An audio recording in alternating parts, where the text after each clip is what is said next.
You know, a fantastic assignment would be to have you actually do your own vlogs, video logs, or blogs, or channels where you discuss this, but I don't want to put that on. I think we'll start next with the discussion, where you can bring some of the stuff you've written down and use it as a discussion post and get people thinking about your idea. 1,000 words. All right, well, Really. let me cover this quickly. All right, so we're talking about dualism, the mind-body problem, and it could be expressed many ways. One of them would be what actually makes your hand move, what fires that last synapse. And if you want to talk in terms of, well, it was a chemical reaction, what caused that chemical reaction? Okay, so it seems to have an infinite regress of cause and effect. So what a cause and an effect, and the effect becomes a cause for a new effect. But if you follow that back, it's like, well, where is the true first cause? Now, by the way, the term that you want when you discuss, hey, this is all we know, so this is, and beyond this, we've never thought anything beyond this, is called basic.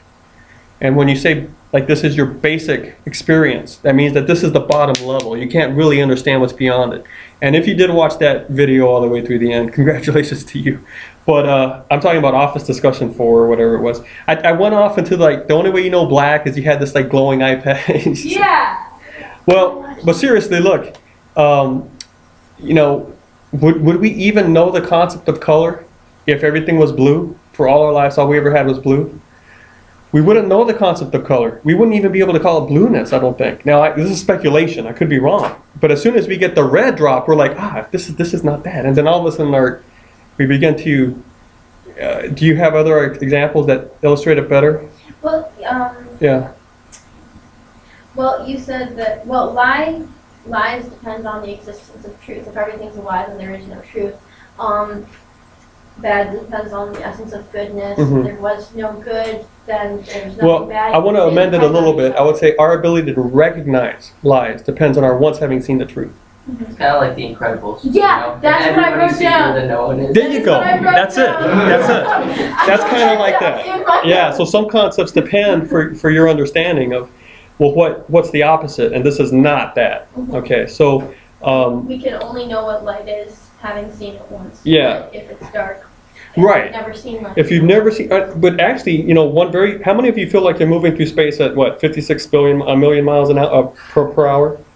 But I don't know the number, but it's some huge number per hour that the Earth is moving through space.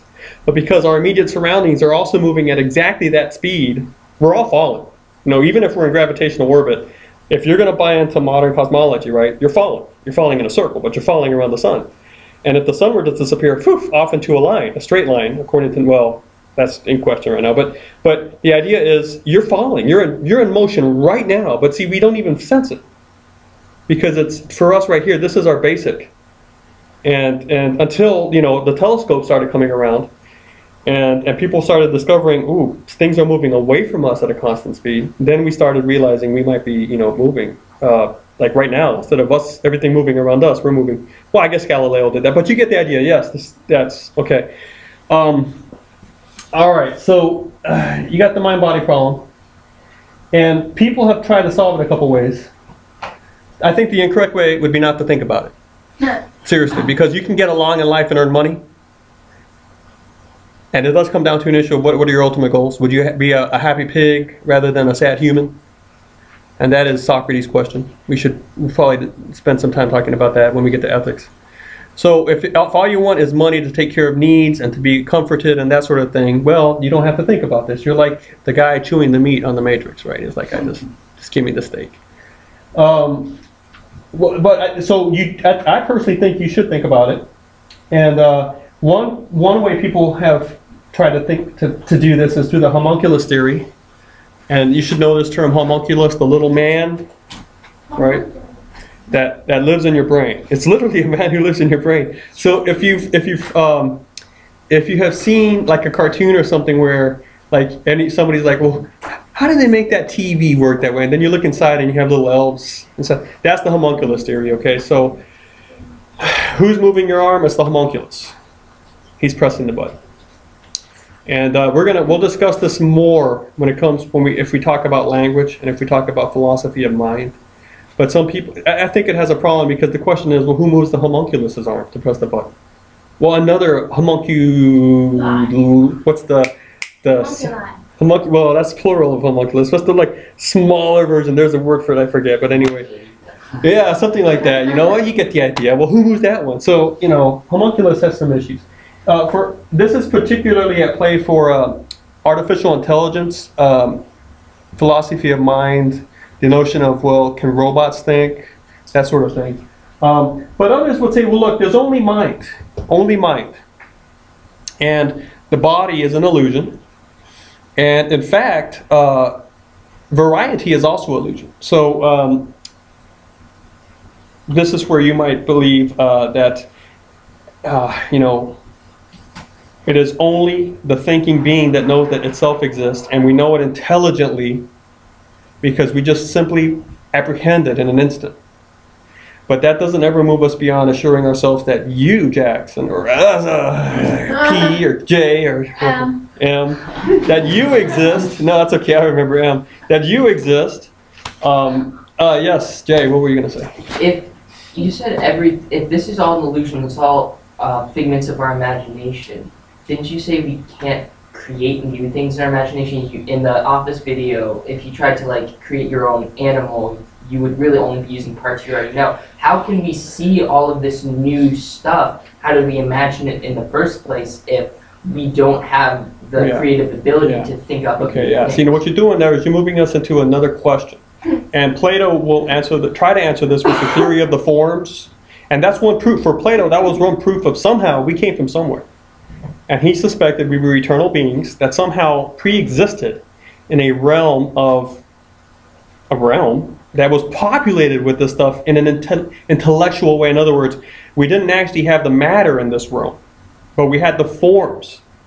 And so we knew what the form of a triangle was, or the form of the shapes. Now you can interpret this a couple ways. Maybe it was just pure shapes that we knew, or we actually knew things like dogs and trees, or in terms of their form. Because, you know, how do you recognize that as a computer case? Because we've seen before. But have you seen something exactly like that one? No, maybe yours was purple or green or larger or smaller. So one way to do it is to just come up with the average notion of the computer case, right? But where did we ever learn to average it out like that and to recognize that that is the essential computer case? So, you know, obviously Plato didn't have computer cases to think about when he was there, but he was able to think, hey, tree, you never really run into a real tree, according to Plato. You really know the form of a tree. And what we are experiencing now is the imperfection of a physical manifestation of a tree. But see, okay, you know what, I'm digressing, but what I want to say to you, Agent J, is that probably be a one and done, the one time I'll do that, is that yes, people have thought about that. Well, how do we know? And so Plato will say, well, there's my proof too, that we are eternal beings. I mean, once were in a perfect realm where we experienced these, then we fell. Plato has a fall. And he is very strange sort of fall, but we fell from this into the realm of matter. Does he say why we fell? I don't know. I can't remember, so I don't remember. But it would be very interesting to hear that. Read this book over. You should read it in the course of your life. It's the Republic. It's in the Republic. Well, Leo. Well, part of it is in there. There's another part where he talks about his view of origins of the world, cosmology. I don't remember the name of the dialogue, but I'm pretty much going to try to stick with think, because it provides some sort of organizational structure to the class. But so yeah, you know, people will say, well, you know, if we just came from, how do we ever recognize stuff? And so yeah, that's okay. Now, so only mind, right? That's a possibility. As uncomfortable as you may be with it, I don't think it can be logically refuted. All right. So there, in fact, might be only one mind in existence, and it might be yours. And everyone else is an imagination. Now, yes, the term would be one of the terms here is solipsism, but anyway, yes. What's the reasoning behind believing that the world is only in your mind? Like, what's the mindset that goes into? Okay, well, people are kind of backed into that question, because the notion would be, well, you know, how do you actually know things? in terms of, okay, are you convinced this is a physical world? How do you know the physical world? Because of this? Well, don't you know that within this frame set, your mind might be recognizing, in other words, he talks about it if you did the reading, the feedback, the mad scientist that puts your brain in a vat and gives you feedback. And so he built the system so that when you're approaching table and you think solidity, you get the feedbacks of solidity. But it's still a deception. So essentially, people that go this route are going to think, well, it's a legitimate route to examine because of Descartes' evil demon. Hold on a second. And then they'll go ahead and say, it also solves the problem of motion. Motion? Yeah. Remember the problem of motion? Zero's arrow motion? Yes. How does, you know, how did this mouse get to this mouse when there's an infinite space that's able to be divided up? So there would be some people that say that is still a legitimate paradox. Why is that part of their proof? Why is it paradox? Because if it's all mental, you don't have to deal with the physical space you have to divide. So the problem disappears. Oh. Yeah. Oh no. Now I see why it is. Okay. So there are some things that disappear, some problems that are, okay, so here's a problem, right? If you pick it's only mind, all of a sudden other problems that are connected to saying it's mind and physical disappear. Okay. But See? why do we want the problems to disappear? Because you know, the person that's going to get involved in this in the first place probably wants a unified system of thought. In other words, you don't, if you are uncomfortable with having a cup, with trying to think about these questions. Where do we come from? Why are we here? Where are we going? Who am I? What is it all about? If you really want to think about those things, you can't have it this way. Well, you know, in other words, if you're trying to have a unified field theory or a unified explanation for all of this, all right, and you want to hold it all in the realm of the real, whether it real is sensory or not, or as Descartes would say, intellectual. But if you want to have it in the realm of the real, and at that point you would ask yourself, why would you ever want to get involved with something that actually in the end isn't real? So that just seems to be a self-evident notion that people don't sense they need to provide proof or evidence for. We're going to assume that if you really want to invest yourself in something, you're hoping that it's real. Okay, now, but hold on a second. So if you come up with an answer for one problem with this puzzle, but you realize if I use that puzzle piece here, when it really belongs in this space, I'm never going to have a puzzle piece for this space. So I'm going to have a puzzle at the end that just doesn't really connect as one finished puzzle piece. So, and what I'm trying to suggest is that I'm not saying that on this earth, you know, you can find all the puzzle pieces, but you should be striving for that, and you should never make the move that says, I know this is the wrong puzzle piece here, but I'm going to put it in this, jam it in this spot. Okay. I don't know if that's a good answer, but that would be, No, I'm trying to answer you on the fly here. But anyway, I saw another hand. Okay, all right. What if it's only body? Now, let me just throw some stuff out for you. What if people actually start believing that it really is only body? First of all, Jay, they're going to have to deal with this question of where did you get these notions from? Okay. Well, what if what you really have is a mind that sort of is burping, or the chemical effluence of the mind produces this thing you call thought, but it's all ultimately physically based. Okay. Across the board, if you're going to go that route, it's going to be a physical determinism you have to buy into. In other words, everything at the end is actually moved by chemical reactions and atoms, and you still can't explain the first one. Okay, the first reaction. But that doesn't seem too troubling, because think about our notion, say, of a divine creator. If you believe this divine creator never ever once not existed,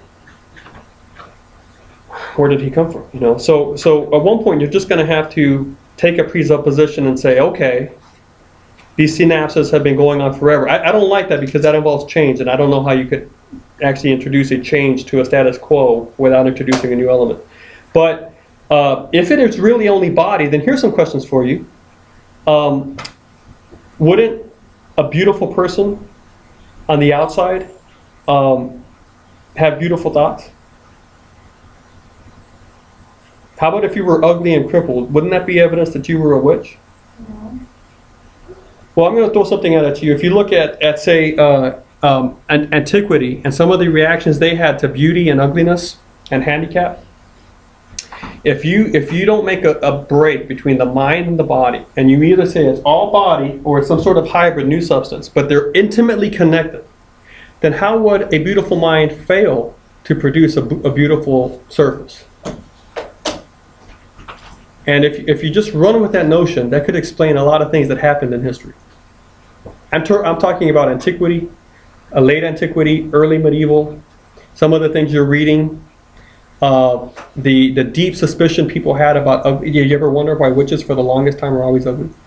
In mythology or folklore, or now, when the trouble was you do have some pretty witches. But we do have this notion, right? And what about kings? Aren't kings always handsome? Think not of how they are rendered now in the modern mindset, right? Don't think here in the modern mindset, but think in the early modern, the late medieval, the antiquity. Richard III was a villain. Yeah. That's what the early modern thought of him, because he was hunchback. Yeah. That's why the aristocratic lady would never let any maid suckle her baby, because your milk is obviously not as good as mine, as far as like genuine correspondence between goodness of being and goodness of body. All right, now I have a question for you. Are there going to be ugly people in heaven? No, everyone's beautiful. And so there's something here that happens when you go only this route. Determinism or physicalism. There's something here that happens when you go this route. I'm not going to give a name to it, but hybrid is not really a new, because you tend to think of it as a blending of mind. But what if there's a third substance out there that no one has really tagged? But this would explain what was happening in these Western mindsets of ours, that only recently has begun to be questioned when Descartes came about, and later. All right? And then there are certain answers that come about when it's only mind. But thinking about this route might actually help you make sense of the sources you're reading when you take on a classical education. And you're actually reading classical material, like from the classics. Or that's such a troubled term for me. But anyway,